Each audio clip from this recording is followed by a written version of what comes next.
না খান খান খাবো না বলছি তো। আরে না খেলে গ্যাসের অকল কি হলো? যত তাড়াতাড়ি পারেন ব্যবস্থা করুন। খরচাপাতির জন্য চিন্তা করবেন না, যা লাগে সব আমি দেব। ঠিক আছে ঠিক আছে। কিরে নিমা? আগে দাদা বাবু। ঘটকের জন্য মিষ্টি সাজাচ্ছে? হ্যাঁ হ্যাঁ ম্যাডাম বলেছে। দাদা আমি আর একটু মিষ্টি করে দিই। এটা কি মেশাচ্ছেন দাদা বাবু?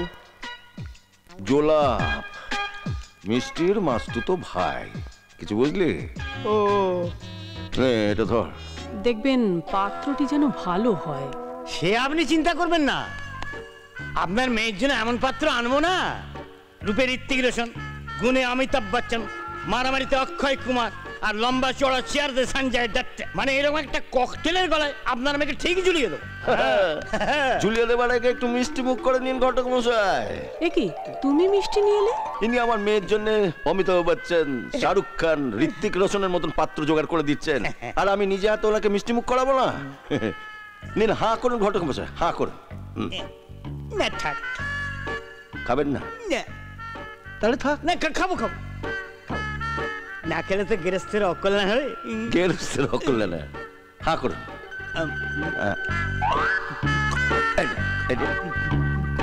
এটা এটা খুব ভালো, খান খান।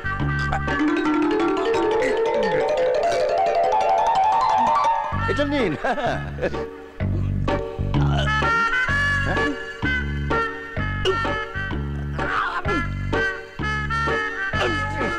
খান খান খাবো না বলছি তো। আরে না খেলে গ্যাসের অকল কি হলো? কি হলো?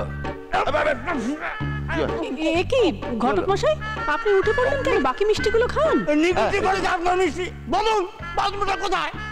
কি কথা? কি কথা? বাথরুমটা কোথায়? বাথরুম ওইদিকে, বাথরুম ওইদিকে।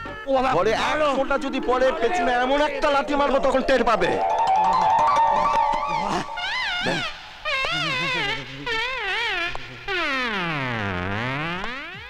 আমাদের বাড়ির বাথরুমে যাওয়া তো দূরের কথা, যদি কোনোদিনও আমাদের বাড়ির চৌকাঠ তুমি মারিয়েছো, তাহলে এই বটি দিয়ে তোমার আমি কুকুরকে খাওয়াবো। কালের বেলা বললাম রে বাবা, তোমার জনি আমাকে ক্ষমা করে দাও। তুমি যাবে না।